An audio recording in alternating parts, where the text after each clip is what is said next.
Chapter 8 देख रहे हैं, ग्रेविटेशन। ग्रेविटेशन के कुछ सेलिएंट पॉइंट देखेंगे, फीचर देखेंगे। हर एक ऑब्जेक्ट या बॉडी एक दूसरे को आपस में खींचती है, अट्रैक्ट करती है, जिस फोर्स का नाम है फोर्स ऑफ ग्रेविटेशन। तो कुछ क्लासेस है हमारी जिसके बीच दो ऑब्जेक्ट्स के बीच में अलग अलग इंटरेक्शन होता है। तो वो क्लासेस कौन कौन सी है, उसमें से एक आपका ग्रेविटेशन फोर्स भी है। जैसे ग्रेविटेशन फोर्स है, इलेक्ट्रोमैग्नेटिक फोर्स है, स्ट्रॉन्ग न्यूक्लियर फोर्स है, एक वीक न्यूक्लियर फोर्स है। अब इनके बीच में ग्रेविटेशनल फोर्स सबसे कमजोर है। न्यूटन्स लॉ ऑफ ग्रेविटेशन, दो मासेस m1 और m2 या दो ऑब्जेक्ट मान लीजिए आप, अगर वो r डिस्टेंस से सेपरेटेड है या d डिस्टेंस से सेपरेटेड है, तो न्यूटन लॉ ऑफ ग्रेविटेशन ये कहता है कि जो फोर्स है वो डायरेक्टली प्रोपोर्शनल है प्रोडक्ट ऑफ मास, दोनों के प्रोडक्ट ऑफ मास से, और इनवर्सली प्रोपोर्शनल है उनके बीच में जो दूरी है उसके स्क्वायर से।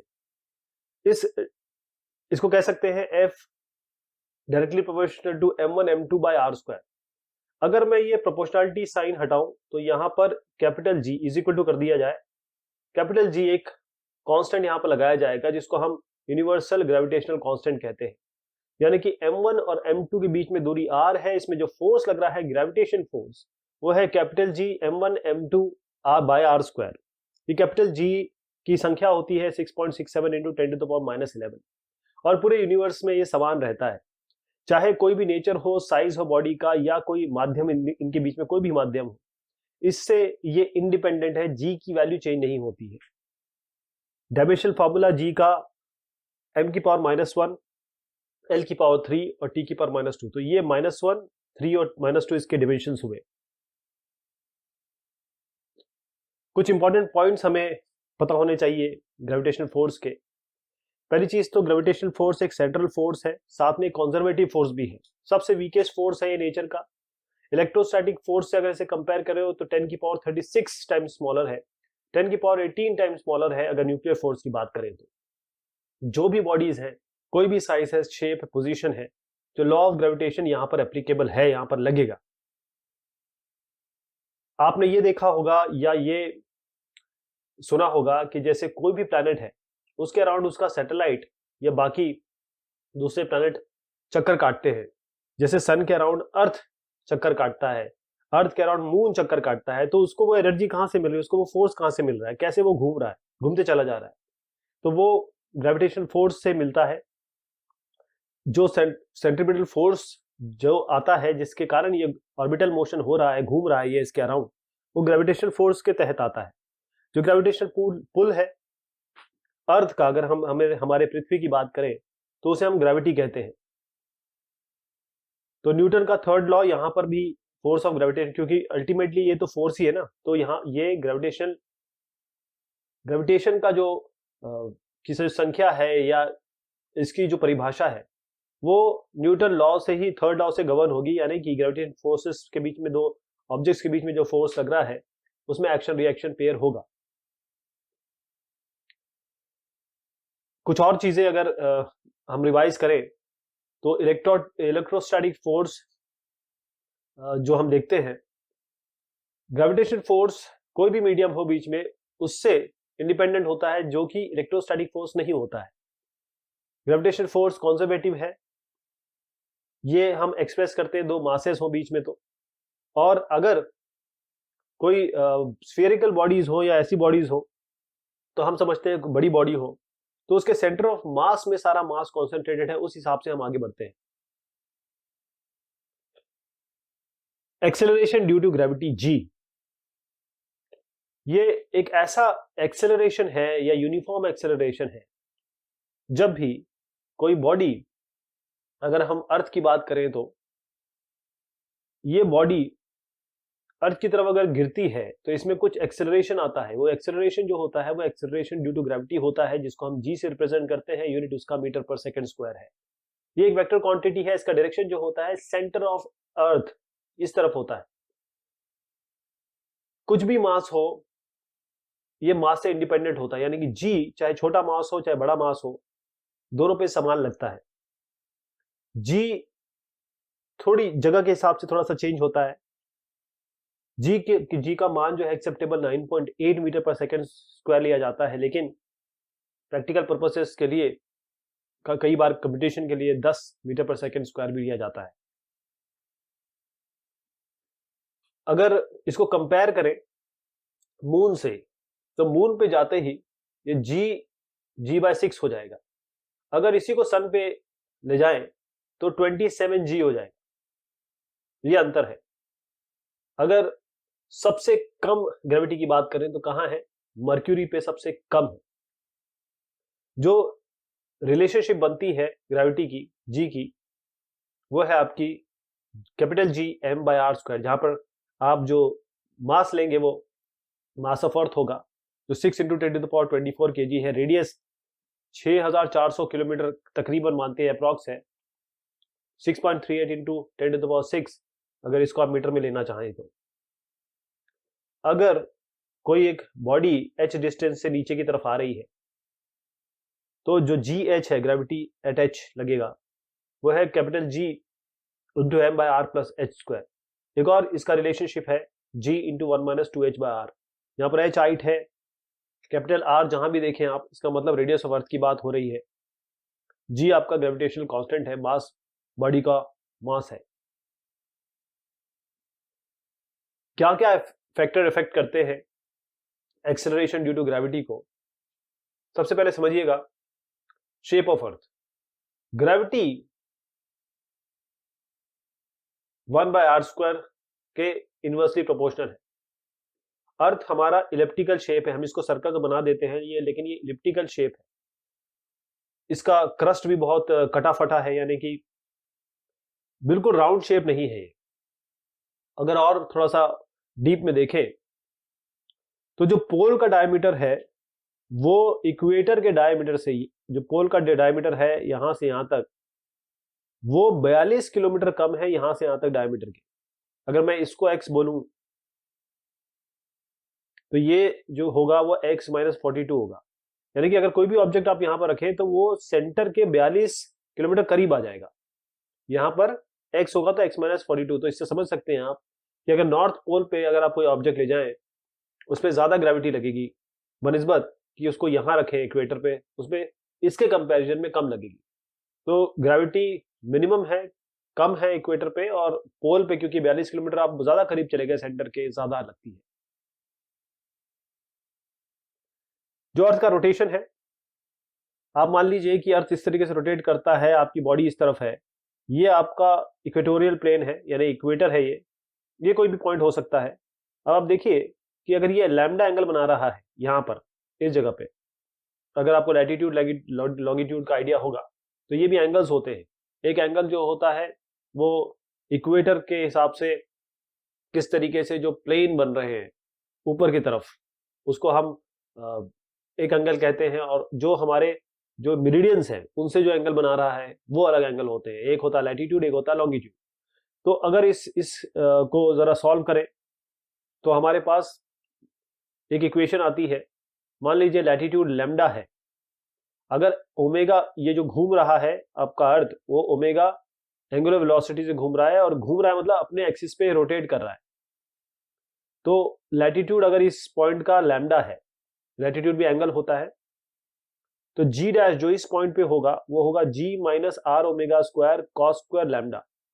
अब इसमें इंपॉर्टेंट बात ये है कि बस इसको समझिए आप कि ये जो ऑब्जेक्ट है अभी यहां पर लैम्डा पे है, लैम्डा लैटिट्यूड पे, जब ये ऑब्जेक्ट यहां होगा या आप यहां पर ऑब्जर्वेशन करेंगे तो ये लैम्डा 0 हो जाएगा, दोनों लाइनें सेम हो जाएंगी। तो लैम्डा यहां पर 0 है जहां पर आप इक्वेटर पे है, और आप पोल पे गए तो ये लैम्डा इधर से इधर तक चला जाएगा, यानी कि 90 डिग्री हो जाएगा। Lambda will be 90 degree at poles. तो यही संख्या अगर हम यहां पर देंगे, पोल्स पे लैम्डा 90 डिग्री है, इस जगह आप cos 90 रखेंगे तो ये चीज 0 हो जाएगी, यानी कि जी डैश जी के बराबर होगा। यानी कि क्योंकि आप जिस एक्सिस पे रोटेट कर रहा है वहीं पे आप ऑब्जर्वेशन ले रहे हैं, तो रोटेशन के कारण जो इफेक्ट हो रहा है वो कुछ भी नहीं होगा, जी में कोई चेंज नहीं होगा। लेकिन जैसे आप इस जगह पे आएंगे लैम्डा 0 हो जाएगा, लैम्डा 0 होते ही cos 0 1 होता है, इसका मतलब g dash will be equal to g minus R omega square. जो g है वो मिनिमम है इक्वेटर पे, राइट। इसका मतलब कि पोल्स पे तो g डैश g के बराबर होगा, लेकिन यहां से यहां तक आते हुए या यहां से यहां तक जाते हुए बीच में जो वैल्यूज आएंगी वो इसके हिसाब से तब्दील होंगी। ऑल्टीट्यूड का इफेक्ट है। ऑल्टीट्यूड का दो तरीके देखिए, एक आप यहां से ऊपर, एक आप सरफेस से ऊपर है, एक आप सरफेस के नीचे है। अगर आप इस h मानू और इसको d मानू तो किस तरीके से संख्या बनेगी। जो इफेक्ट है ऑल्टीट्यूड का, जो वैल्यू यहां पर ग्रेविटी की होगी किसी हाइट h पे, वो दी जाती है g dash will be equal to g by 1 plus h by R square, R का होल स्क्वायर मतलब इस पूरे का होल स्क्वायर। इसका मतलब g डिक्रीज करती है ऑल्टीट्यूड से, या आप ये कहें कि अगर मैं इसको दूर ले जाऊं ऑब्जेक्ट को तो ग्रेविटी कम होगी या ज्यादा होगी, कम होगी, और पास ले जाऊं तो बढ़ेगी। जो इफेक्ट है डेप्थ का, अगर आप अंदर की बात करें, क्रस्ट से अंदर जा रहे हैं तो g डैश होगा g into 1 minus H by are.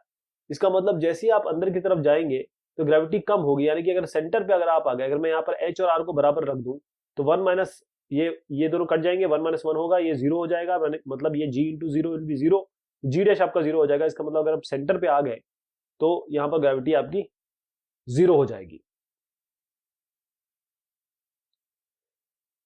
Gravitational field की इंटेंसिटी क्या होती है, या हम इसको I से रिप्रेजेंट करते हैं या ई सब जी से रिप्रेजेंट करते हैं। तो जो ग्रेविटेशनल फील्ड होती है, जैसे आप कहते हैं कि कोई अगर हीटर गर्म हो रहा है तो एक दूरी तक आप उसकी गर्मी महसूस करते हैं, कुछ दूरी पर गर्मी महसूस नहीं करते, एकदम उसके पास लगे तो हाथ आपका जल भी सकता है, तो उसे हम इंटेंसिटी कहते हैं। इस तरीके से ग्रेविटेशनल फील्ड होती है किसी भी ऑब्जेक्ट की बॉडी की, एक ग्रेविटेशनल फील्ड होती है, या फिर ये कहें इंटेंसिटी होती है। इंटेंसिटी को दिया जाता है, इसकी संख्या है g into M by R square. ये वेक्टर क्वांटिटी है, इसका जो डायरेक्शन होता है वो सेंटर ऑफ ग्रेविटी, बॉडी की सेंटर ऑफ ग्रेविटी के तरफ होता है। ऐसा यूनिट इसकी न्यूटन मीटर है, डायमेंशन फॉर्मूला इसका LT-2 है।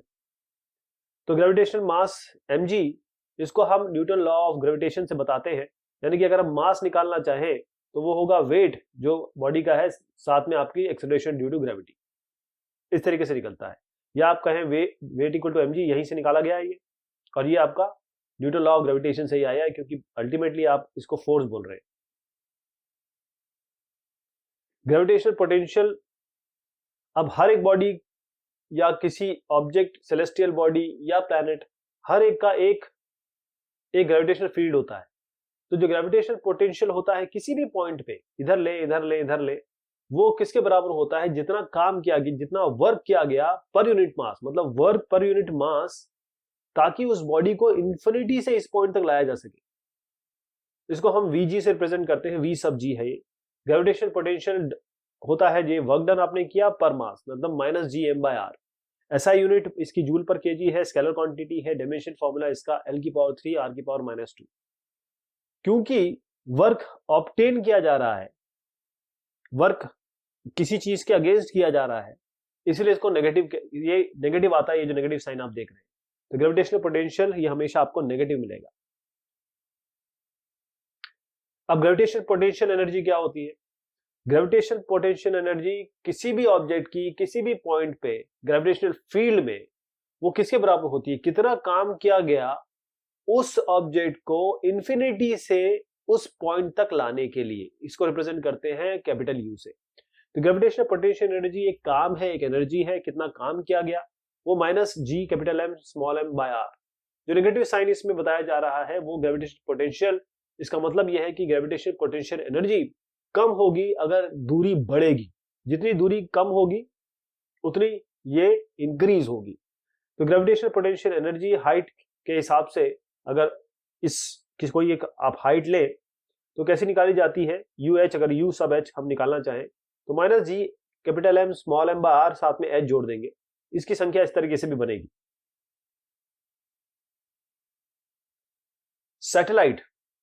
सैटेलाइट वो हेवनली ऑब्जेक्ट्स हैं, हेवन मतलब हम लोग बोलते हैं स्वर्ग। तो जो हमको यूनिवर्स में दिखते हैं, अगर आप अपने घर के बाहर भी खड़े हो जाएं तो भी आपको तारे और बहुत सारी चीजें दिखती रहती हैं, वो सारे हेवनली ऑब्जेक्ट्स हैं। तो जो हेवनली ऑब्जेक्ट किसी प्लैनेट के अराउंड घूमते रहते हैं, जैसे जैसे ये सन है, इसके अराउंड अर्थ घूम रहा है, बहुत सारे प्लैनेट घूमते हैं, मैं एग्जांपल ले रहा हूं, और इस अर्थ के अराउंड मून घूम रहा है, तो ये इसका सैटेलाइट हुआ, ये इसका सैटेलाइट हुआ। तो दो टाइप के सैटेलाइट है, एक तो नेचुरल है जो मैं आपको बता रहा हूं, सन अर्थ, और मून। सन भी किसी के अक्रॉस घूम रहा है। इसी तरीके से हमारे पास मैन मेड है जो हम भेजते हैं किसी स्पेसिफिक कारण के लिए, किसी कारण के लिए, चाहे हमको अर्थ ऑब्जर्वेशन करना हो, चाहे हमको कुछ मैपिंग करनी हो, चाहे हमको कम्युनिकेशन करना हो। तो टाइम पीरियड क्या होता है सैटेलाइट का, t equal to 2π√r³/gm, 2π√r+h⁴/g, जिसमें g को आप इस तरीके से लिख सकते हैं। अगर आप अर्थ सरफेस के करीब बात करें, बिल्कुल नियर सरफेस, नियर बात करें, तो टाइम पीरियड चेंज हो जाता है, क्योंकि इसमें हम h हटा देंगे बस। 2π√r, क्योंकि हाइट जो होती है वो बहुत नेग्लिजिबल है as compared to radius of earth. Radius of earth 6400 kilometre होता है। अगर 6400 किलोमीटर के सामने मैं 200 किलोमीटर रख दूं तो ये बहुत कम होगा, है ना। तो इसलिए मैं इसको हटा सकता हूं। ये मैं 800 भी लिख दूं, 800 किलोमीटर भी लिख दूं तो भी हटाया जा सकता है एक बार के लिए। तो नियर के लिए 2π√r³/gm, इस ये जो r तब्दील हो गया वो किससे तब्दील हो गया, जो रेडियस ऑफ अर्थ है। तो इस तरीके से एक संख्या बनेगी। अगर इसमें प्रॉपर वैल्यू डालें 2π√r/g, r हमको पता है रेडियस ऑफ अर्थ, g हमको ग्रेविटी पता है अर्थ की, तो ये दोनों वैल्यू रखें और 2 × पाई, पाई को 22/7 रखें तो 84 मिनट आ जाएगा। ये जो आप p इस एक्सप्रेशन में देख रहे हैं वो आपका एवरेज डेंसिटी है अर्थ की। आर्टिफिशियल सैटेलाइट दो टाइप के होते हैं, एक आपके जियो स्टेशनरी सैटेलाइट होता है और एक आपका पोलर सैटेलाइट होता है। इसका अंतर समझिए। अर्थ इस तरीके से है, ये इक्वेटर है, और ये आपका, ये इक्वेटोरियल प्लेन हो गया, ये आपका पोलर प्लेन हो गया। यहां पोल्स है, नॉर्थ पोल, साउथ पोल, ये आपका इक्वेटर है। जो सैटेलाइट इसके अराउंड घूमता है, किसके अराउंड, इक्वेटोरियल प्लेन में, ये इक्वेटोरियल प्लेन है, इसके अराउंड घूम रहा है, उसे हम जियो स्टेशनरी या पार्किंग सैटेलाइट होता है। लेकिन इसमें और कुछ भी, और कई चीजें हैं, मैं बताता हूं अभी आपको। पहले समझिए कि इसका डायरेक्शन या मूवमेंट कैसे होता है। जो पोलर सैटेलाइट है वो यहां घूमते हैं, इस प्लेन पे, ये जो प्लेन है, मतलब वो इस तरीके से घूमते हैं, ये अंतर है। अब जियो स्टेशनरी सैटेलाइट को हम पार्किंग सैटेलाइट भी कहते हैं।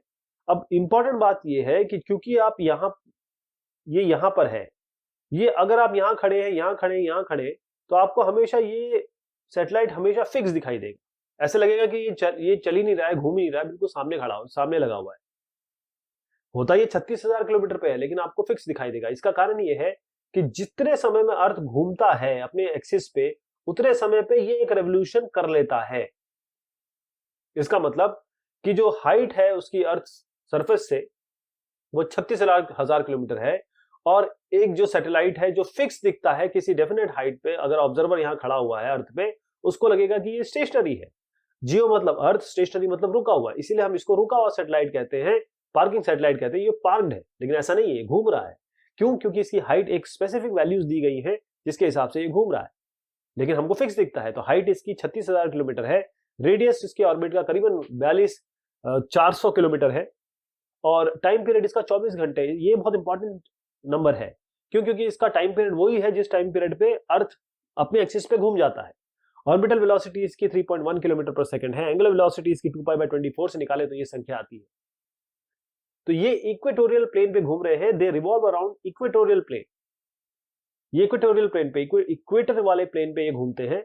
जो एंगुलर वेलोसिटी है सैटेलाइट्स की, इस सैटेलाइट की या जियोस्टेशनरी सैटेलाइट की, उसका मैग्नीट्यूड और डायरेक्शन वही है जो एंगुलर वेलोसिटी है अर्थ की उसके एक्सिस पे घूमते समय। इसीलिए दोनों का ओमेगा मैच करता है, और एक का ओमेगा जो है वो ऑर्बिटल है, एक का जो मोमेंटम, जो दूसरा अर्थ का अगर देखें तो एंगुलर वेलोसिटी उसकी एक्सिस पे है, अपनी धुरी पे घूमने वाली, और वो उसके ऑर्बिट पे घूमने वाली। तो ये सैटेलाइट हम मेनली कम्युनिकेशन पर्पस के लिए यूज करते हैं, क्योंकि अगर कोई चीज स्टेशनरी है, यहां से आप डेटा भेज दिए, यहां से डेटा आ जाएगा।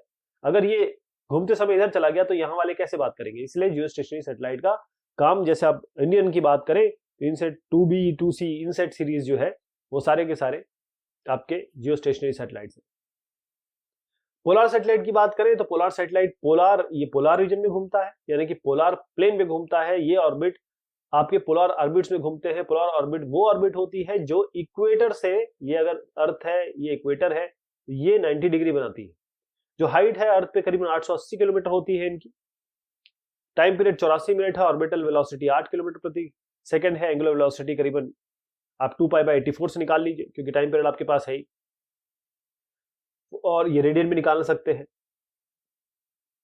ये पोलर ऑर्बिट में घूमते हैं। ये यूज होते हैं फॉर वेदर फोरकास्टिंग के लिए, ये यूज होते हैं कोई एटमॉस्फेयर की स्टडी के लिए, मैपिंग के लिए। तो जो PSLV है इंडिया के हिसाब से बात करें तो पोलर सैटेलाइट लॉन्च व्हीकल्स, ये सारे आपके पोलर सैटेलाइट्स को अपनी कक्षा में डालते हैं, अपनी ऑर्बिट में डालते हैं। अब इंपॉर्टेंट बात समझिए, ये इस तरीके से घूमता रहता है, और जैसे ये घूमता रहता है ना, तो अर्थ भी घूमता रहता है। तो एक समय में हो सकता है ये इंडिया का ले रहा हो, जैसे जब दूसरा घूम गया तो हो सकता है पाकिस्तान का ले रहा हो, फिर और ये घूम गया तो कुछ और लेफ्ट में जो पाकिस्तान के आते हैं उसका ले रहा हो। तो ये अर्थ इस तरीके से एक्सिस में रोटेट कर रहा है और ये इस तरीके से घूमते जा रहा है, तो पूरे अर्थ को ये कवर कर लेता है, और ये 84 मिनट में एक धुरी पूरी करता है, एक आपका रेवोल्यूशन पूरा करता है।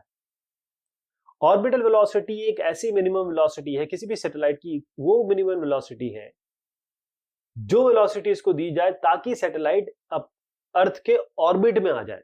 यानी अगर अर्थ है और किसी को इसका ऑर्बिट करवाना है तो आपको इसको कोई मिनिमम वेलोसिटी देनी पड़ेगी। ऑर्बिटल वेलोसिटी वही होती है, हम इसको रिप्रेजेंट करते हैं V sub O से, ऑर्बिटल वेलोसिटी सैटेलाइट की। ये √G/m/r से दी जाती है।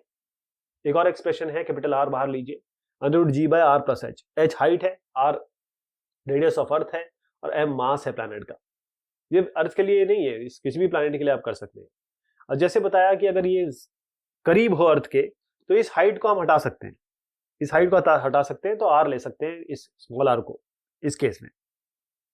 तो नई ऑर्बिटल वेलोसिटी क्या होगी, अगर हम यहां पर इसको हटा दें तो क्या बनेगा, जो V ऑर्बिटल वेलोसिटी है वो √Gr बनेगा। मैं इसको इस तरीके से बताता हूं कि यहां h को 0 रख दीजिए, ये हो जाएगा √G/r, यहां बाहर r है ही है, इसको अंदर ले आइए r², r cancel, √Gr, V0 हो जाएगा √Gr। ग्रेविटी पता है, रेडियस पता है, वैल्यू रखिए 7.92 किलोमीटर प्रति घंटा आएगा आपका। जब अगर V स्पीड है सैटेलाइट की ऑर्बिट में और V sub O आपकी ऑर्बिटल वेलोसिटी है, जो कि मिनिमम वेलोसिटी चाहिए ताकि वो ऑर्बिट में आप ला सके, तो तीन चीजें बनती है। अगर V जो वेलोसिटी है वो कम है ऑर्बिटल वेलोसिटी से, तो सैटेलाइट एक पैराबोलिक पाथ में जाएगा और वो वापस गिर जाएगा अर्थ पे। अगर V आपकी जो वेलोसिटी है सैटेलाइट की वो बराबर है ऑर्बिटल वेलोसिटी से, तो सैटेलाइट सर्कुलर पाथ में घूमेगा अर्थ के अराउंड। अगर V आपका V और VE के बीच में है, यानी कि ये ऑर्बिटल वेलोसिटी है एस्केप वेलोसिटी की है, इसके दरमियान है, बीच में है, तो सैटेलाइट रिवॉल्व करेगा एलिप्टिकल ऑर्बिट में, और अगर E से ऊपर निकल गया तो वो चला जाएगा, बाहर चला जाएगा। एनर्जी क्या होगी सैटेलाइट की अगर वो ऑर्बिट में है, हम जानते हैं कि जो टोटल एनर्जी होती है किसी भी चीज की, वो kinetic energy plus potential energy होती है। काइनेटिक एनर्जी हमारे पास है G capital M m/2r, potential energy हम देख चुके हैं -G कैपिटल M m/r, इन दोनों को जोड़िए तो ये एनर्जी होती है टोटल एनर्जी किसी भी सैटेलाइट की -G capital M small m/2r। Binding energy क्या होती है, बाइंडिंग एनर्जी ऐसी होती है, वो एनर्जी होती है कि अगर आप ये एनर्जी दे दें तो जो ऑर्बिट कर रहा है सैटेलाइट वो अपनी ऑर्बिट से रिमूव हो जाएगा, हट जाएगा। इसी को बाइंडिंग एनर्जी कहते हैं। बाइंडिंग एनर्जी सैटेलाइट जिसका मास m है उसको हम संख्या देते हैं capital G capital M small m/2r। ये प्लस में इसलिए है क्योंकि आप देखिए ये एनर्जी इतनी है, इतनी ही एनर्जी प्लस में इसको देंगे तो ये आपके ऑर्बिट से उखड़ जाएगा।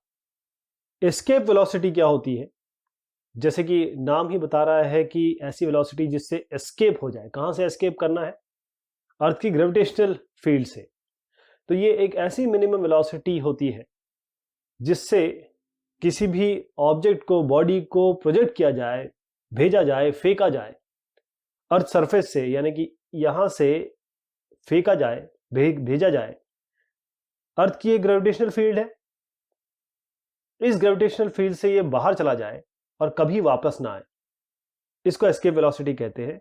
एस्केप वेलोसिटी किसी भी ऑब्जेक्ट की V sub E, ये सबस्क्रिप्ट है E, √2 capital G capital M by R, ये √2GR, ये भी इसका एक्सप्रेशन है। तो एस्केप वेलोसिटी ना तो मास, ना शेप, ना साइज, इन किसी पे भी, साथ में जो डायरेक्शन है प्रोजेक्शन का उस पर भी डिपेंड नहीं करती है। एस्केप वेलोसिटी अर्थ की है 11.2 किलोमीटर पर सेकेंड। बाकी एस्केप वेलोसिटी पता करना चाहें तो मून की 2.3 किलोमीटर पर सेकेंड है, मर्क्यूरी की 4.28 किलोमीटर पर सेकेंड है, अर्थ की जैसे अभी बताया 11.2 है, जुपिटर की 60, सन की 618 और न्यूट्रॉन स्टार की 2 इंटू 10 की पावर 5 यानी 10 की घात 5 किलोमीटर पर सेकेंड है। जो ऑर्बिटल वेलोसिटी और एस्केप वेलोसिटी में रिलेशन है वो इस तरीके से है, VE is equal to √2V0। यदि वेलोसिटी जिससे प्रोजेक्ट किया गया है U, ये बराबर हो जाती है इसके, VE बराबर हो जाती है V0 के, या V0 कहें या VO कहें क्योंकि ऑर्बिटल वेलोसिटी की बात हो रही है। और अगर हम ये कहें कि जो वेलोसिटी जिससे भेजा हुआ है वो अगर VE के बराबर हो जाए तो एस्केप वेलोसिटी का मतलब ये है कि वो एस्केप कर जाएगा, एक पैराबोलिक पाथ लेते हुए वो अर्थ की फील्ड से बाहर चला जाएगा। यदि जो प्रोजेक्शन है U वो एस्केप वेलोसिटी से ज्यादा है, V is greater than VE, तब ये एस्केप करेगा हाइपरबोलिक पाथ में। तो ये जो V और VE या V और VE में बराबर और ज्यादा का जो रिलेशन है वो पाथ डिसाइड कर रहा है, पैराबोलिक और हाइपरबोलिक। वेटलेसनेस ये होती है कि जैसे आप झूले में झूलते हैं, एक ऊपर जाके एक ऐसा मौका आता है जहां पर आपको आपका जो जिसे कहते हैं कलेजा मुंह को आता है, आपको लगता है कि वेटलेसनेस हो गई है। तो कई ऐसी सिचुएशन है जहां पर आपका इफेक्टिव वेट, आपका खुद का वेट आपको 0 लगने लगेगा। तो वेटलेसनेस जैसे आप किसी ऊंचाई से नीचे की तरफ आ रहे हैं अर्थ की तरफ और फॉलिंग फ्रीली, यानी आप बस गिर रहे हैं तो आपको वेटलेसनेस फील होगी। एक स्पेस क्राफ्ट है या सैटेलाइट है, उसके अंदर आपने देखा होगा जो स्पेस क्राफ्ट में जो एस्ट्रोनॉट्स होते हैं वो बस तैरते रहते हैं, उड़ते रहते हैं। वो इसलिए क्योंकि वहां पर उनको वेटलेसनेस फील होती है। अगर आप सेंटर ऑफ अर्थ किसी तरीके से पहुंच जाए यहां आप वेटलेस हो जाएंगे, या कोई लिफ्ट खराब हो गई या कोई बॉडी लिफ्ट में रखी है और लिफ्ट गिर रही है नीचे तो वो बॉडी भी वेटलेसनेस फील करेगी। Kepler laws of planetary motion, Kepler साहब ने 3 लॉज दिए, बड़े बहुत इंपॉर्टेंट और बहुत रेलिवेंट। पहली चीज उन्होंने कही कि हर एक प्लैनेट सन के अराउंड इलिप्टिकल ऑर्बिट पे घूमता है, सर्कुलर में नहीं घूमता, इलिप्टिकल में घूमता है। और कोई भी इलिप्स के बारे में बात करें तो ये इलिप्स है, इसमें एक मेजर एक्सिस होती है, एक माइनर एक्सिस होती है। मेजर एक्सिस को हम कहें कि ये 2a है तो सेमी मेजर एक्सिस होगी a। इसी तरीके से यहां से यहां तक जो माइनर एक्सिस है वो अगर माने 2b तो सेमी माइनर एक्सिस होगी b। तो जब कोई भी प्लैनेट घूम रहा होता है तो इस इलिप्स के 2 फोकस या फोकाई होते हैं। एक पॉइंट पे सन होगा और दूसरे इस जो ये धुरी है या फिर ये कहें जो ये परिधि है इस पे आपका सैटेलाइट घूम रहा होगा। तो एक फोकस पे सन होगा। जहां पर ये ऑब्जेक्ट या प्लेनेट सन के करीब होगा उसको हम पेरिजी कहते हैं। जहां पर ये सबसे दूरी पे होगा इसको हम एपोजी कहते हैं। इसको हम पेरिहीलियन और एपहीलियन भी बोलते हैं। ये पहला लॉ है, law of orbit, Kepler law. Kepler law का जो दूसरा लॉ है उसे हम लॉ ऑफ एरिया कहते हैं। इसका मतलब ये है कि मान लीजिए टाइम टी में एक प्लैनेट यहां से यहां गया तो इसको ज्वाइन कर लीजिए, वही टाइम में प्लैनेट यहां से यहां गया, इसको ज्वाइन कर लीजिए। तो अगर एक टाइम में ये यहां से यहां पहुंचा और दूसरे टाइम में वो यहां से यहां पहुंचा तो ये एरिया और ये एरिया दोनों बराबर होंगे। यानी कि जो रेडियस वेक्टर है अगर ये बनाया जाए सन से लेकर प्लैनेट पे तो इक्वल एरिया होंगे, इक्वल इंटरवल ऑफ टाइम पे। टाइम अगर सेम है तो इक्वल एरिया होंगे। जो एरियल वेलोसिटी है प्लैनेट की वो कांस्टेंट रहेगी। तो एरियल वेलोसिटी दी जाती है dA/dt L/2m, ये कांस्टेंट होती है।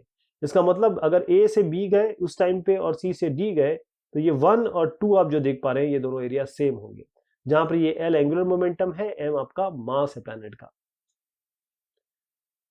लॉ ऑफ पीरियड, ये तीसरा और इंपॉर्टेंट लॉ है कि T square is directly proportional to A cube, यानी कि टाइम पीरियड जो स्क्वायर है टाइम पीरियड का रेवोल्यूशन का प्लैनेट सन के अराउंड, वो डायरेक्टली प्रोपोर्शनल होता है जो क्यूब है सेमी मेजर एक्सिस का। कहने का तात्पर्य ये है कि ये जो यहां से यहां तक है इसे हम सेमी मेजर एक्सिस कहते हैं, तो टी स्क्वायर डायरेक्टली प्रोपोर्शनल है आपके ए क्यूब से। अगर दो टाइम लें T1 और A1 और दो अलग अलग ले लें T2 और A2 क्यूब, दोनों को डिवाइड करें, T1 by T2 whole square will be equal to A1 by A2 whole cube. यहां पर ध्यान रखिएगा कि A आपका सेमी मेजर एक्सिस है इलिप्टिकल ऑर्बिट पे। कुछ और इंपॉर्टेंट पॉइंट्स जो हम रिवाइज करना चाहेंगे, एक मिसाइल को अगर लॉन्च किया गया जिसकी वेलोसिटी कम है इसके वेलोसिटी से, उसको इसका वेलोसिटी कम रखनी पड़ेगी। क्यों? क्योंकि वरना वो एस्केप कर जाएगा। जो काइनेटिक एनर्जी और पोटेंशियल एनर्जी का सम लेंगे वो नेगेटिव होगा। जो ऑर्बिटल स्पीड है जुपिटर की, वो ऑर्बिटल स्पीड अर्थ से कम है। अगर बॉम्ब मून पे जाके एक्सप्लोड होता है तो आप उसकी साउंड नहीं सुन पाएंगे। एक पानी की बॉटल है, 30 डिग्री सेंटीग्रेड पानी की बॉटल है, उस पर एक कॉर्क लगा दिया आपने, उसको मून पे ले गए, अगर आप कॉर्क को ओपन करेंगे तो आप देखेंगे कि पानी बॉईल हो रहा होगा। कोई भी सैटेलाइट जो नियर सरफेस पे है, मतलब अर्थ के करीब है, ऑर्बिट वेलोसिटी उसकी तकरीबन होती है, सब अप्रोक्सीमेट है, 8 किलोमीटर पर सेकेंड, टाइम है 84 minute, angular speed omega 2 pi by 84 से अगर हम ये 84 हमारे पास दिया है तो 0.00125 रेडियन पर सेकेंड आता है। अगर इनर्शियल मास और ग्रेविटेशनल मास दोनों को हम देखें तो इनर्शियल मास आपका फोर्स बाय एक्सेलरेशन होता है F बाय A, ऐसी ग्रेविटेशनल मास होता है वेट बाय A, लेकिन A यहां पर G है। ये दोनों इक्वल होते हैं एक दूसरे से मैग्नीट्यूड में। और ग्रेविटेशनल मास जो होता है वो क्योंकि ग्रेविटी पे डिपेंड करता है तो ये चेंज होता है, लेकिन इनर्शियल मास कभी भी चेंज नहीं होता, ये अनअफेक्टेड रहता है दूसरी बॉडी के प्रेजेंस पे भी। क्योंकि यहाँ ग्रेविटेशन की बात हो रही है तो दूसरा ऑब्जेक्ट आएगा तो ग्रेविटेशनल फोर्स भी लगने लगेगा, इसलिए इनर्शियल मास कभी भी इफेक्ट नहीं होता है। समराइज करते हैं, जो न्यूटन लॉ है यूनिवर्सल ग्रेविटेशन का, वो ये बोलता है कि जो फोर्स है दो पार्टिकल M1 और M2 के बीच में, अगर हमने दो पार्टिकल लिया, इसको M1 कहा, इसको M2 कहा, और ये r डिस्टेंस पे सेपरेटेड है, तो फोर्स जो होगा वो डायरेक्टली प्रोपोर्शनल होता है मास दोनों के मास से, इनवर्सली प्रोपोर्शनल होता है उनके दूरी के स्क्वायर से। और जब प्रोपोर्शनलिटी साइन हटाते हैं तो ये G आता है, जिसको हम यूनिवर्सल ग्रेविटेशन कांस्टेंट कहते हैं। इसकी वैल्यू है 6.672 इंटू 10⁻⁻11। एक लॉ ऑफ सुपरपोजिशन है या प्रिंसिपल ऑफ सुपरपोजिशन है। तो अगर हम रिजल्टेंट ग्रेविटेशनल फोर्स निकालना चाहें किसी पार्टिकल पे, जैसे आपके अलग अलग मासेस, एक पार्टिकल यहाँ पर है और यहाँ पर एक M1 है या M2 है, अलग अलग M3, ऐसे बहुत सारे मान लीजिए Mn तक, तो उसमें उनसे जो फोर्स लग रहा है तो वो प्रिंसिपल ऑफ सुपरपोजिशन में अगर ये F1 इस पे फोर्स एक्सर्ट कर रहा है या F2 कर रहा है, इस तरीके से ये Fn कर रहा है, तो और जो मास है M1 M2 Mn कर रहे हैं इस पे फोर्स, तो हम इसको सुपरपोजिशन लॉ से हम ये देख सकते हैं कि रिजल्टेंट फोर्स जो होगा Fr वो F1 से लेकर Fn का जोड़ होगा, यानी कि समेशन कर सकते हैं I से लेकर N तक Fi का, जहां पर सिग्मा आपका समेशन है, जोड़ है। इसी को ये हम ला पा रहे हैं प्रिंसिपल ऑफ सुपरपोजिशन से। केपलर मोशन, सारे जो प्लैनेट है वो इलिप्टिकल ऑर्बिट में घूमते हैं, सन एक फोकल पॉइंट पे होता है। जो रेडियस वेक्टर है अगर हम ड्रॉ करें सन से लेकर उस प्लैनेट पे, और वो किसी टाइम इंटरवल पे कोई एरिया स्वीप करता है, कोई एरिया कवर करता है, तो वो उसी टाइम इंटरवल पे सेम होगा, यानी कि एक टाइम इंटरवल पे उस पूरे ऑर्बिट पे अगर हम इसको ज्वाइन करें, ये रेडियस वेक्टर यहाँ पर अगर मान लीजिए सन है, इसको ज्वाइन करें एक टाइम इंटरवल के लिए, इसको ज्वाइन करें टाइम इंटरवल के लिए, तो ये दोनों एरिया सेम होंगे।